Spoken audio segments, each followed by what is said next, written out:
2047 तक हम 100 gigawatt nuclear power का लक्ष्य लेकर के चल रहे हैं। इस वर्ष भारत ने 5 ब्रीडर न्यूक्लियर टेक्नोलॉजी में महारत हासिल करके एक अहम पड़ाव पार किया। परमाणु ईंधन में आत्मनिर्भर बनने की दिशा में हमें एक बहुत बड़ा सफलता का कदम हमने रखा। पीएम मोदी ने 15 अगस्त को लाल किले से 6 बड़े ऐलान किए हैं, जो हम सब के लिए जानना बहुत जरूरी है, क्योंकि इसका असर रोजमर्रा की जिंदगी पर पड़ेगा।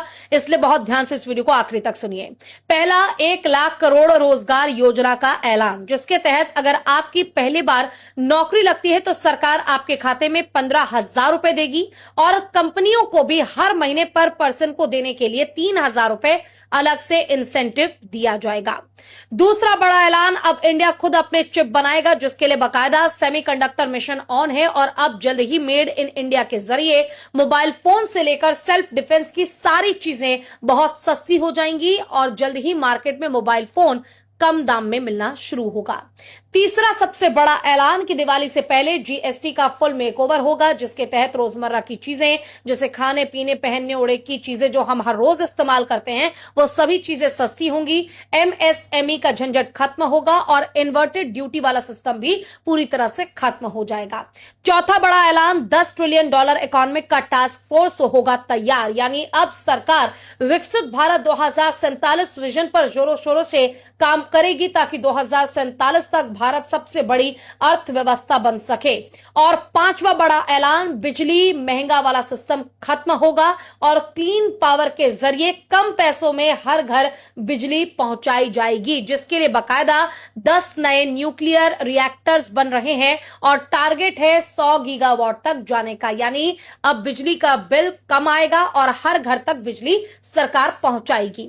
छठा बड़ा ऐलान है कि तेल और ईंधन भी अब सस्ते होंगे, क्योंकि जल्द ही भारत समुद्र की गहराइयों से तेल निकालेगा डीप वाटर मिशन के जरिए और इसके जरिए तेल बाहरी देशों से मंगाने की जरूरत नहीं पड़ेगी और करोड़ों का इंपोर्ट चार्ज बचेगा।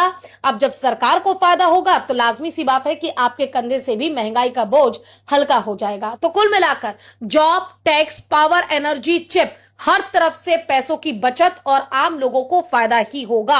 जो भारत आज दुनिया की फास्टेस्ट ग्रोइंग मेजर इकोनॉमी है। कांग्रेस के पूरे जमाने में 51,000 मेडिकल सीट्स था और आज एमबीबीएस सीट्स देश में 1,40,000 है।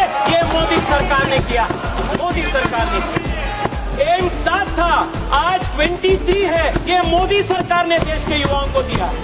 IITs देश में 16 थे, आज देश में 23 है। This expansion is Narendra Modi government contribution. जो ये हाइड्रोजन ट्रेन है, दुनिया की सबसे ताकतवर हाइड्रोजन ट्रेन है। ये हाइड्रोजन ट्रेन 3200 हॉर्स पावर की है। भारत ने पहली बार में सीधे 10 कोच वाली हाइड्रोजन ट्रेन चलाकर दुनिया में अपना झंडा गाड़ दिया है। जो लोग ये कहा करते थे कि भारत में मेड इन इंडिया हो ही नहीं सकता, मेड इन इंडिया हो ही नहीं सकता आज, ऐसे लोगों के मुंह पर इस वीडियो को फेंक के मारिएगा। जी हाँ, मैं बात कर रहा हूँ प्रचंड लाइट कॉम्पैक्ट हेलीकॉप्टर की, जो कि भारत का पहला स्वदेशी अटैक हेलीकॉप्टर है। इसे खास तौर पर दुश्मन के टैंकर, बंकर, सैन्य ठिकाने और ड्रोन पर हमला करने के लिए बनाया गया है। और इसकी सबसे महत्वपूर्ण बात तो ये है कि ये हिमालय जैसी ठंडी और थार का मरुस्थल जैसी गर्म से भी गर्म स्थितियों में सरवाइव कर सकता है और अपनी फुल कैपेसिटी के साथ अटैक कर सकता है।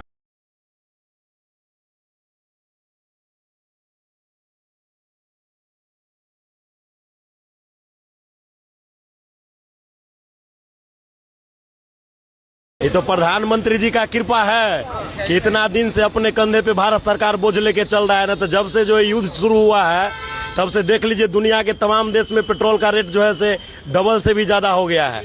ये तो नरेंद्र मोदी जी का हम लोग आभार व्यक्त करते हैं कि हम लोग के प्रति इतना जो है सच्चा निष्ठा से काम कर रहे हैं, भारत को इतना आगे बढ़ा रहे हैं। लीटर क्या इतना प्रभावित कर सकता है? कोई प्रभावित नहीं है, तो पहले से ही 50 रुपया लीटर बढ़ जाना चाहिए, लेकिन भारत सरकार अपने कंधे पे बोझ उठा रहा है। 1925 से लेकर के 90 साल में सिर्फ 30% रेल का इलेक्ट्रिफिकेशन हुआ था। हमारी रफ्तार देखिए, लक्ष्य को पाने के लिए हमारी दौड़ देख लीजिए। हमें एक दशक के अंदर 100% काम पूरा कर दिया। 90 साल में 30%, 10 साल में 70%, ये होता है काम। 2014 में आपने जब हमें मौका दिया, उसी दिन हमने संकल्प लिया था कि हम देश को नक्सलवाद से मुक्त करेंगे।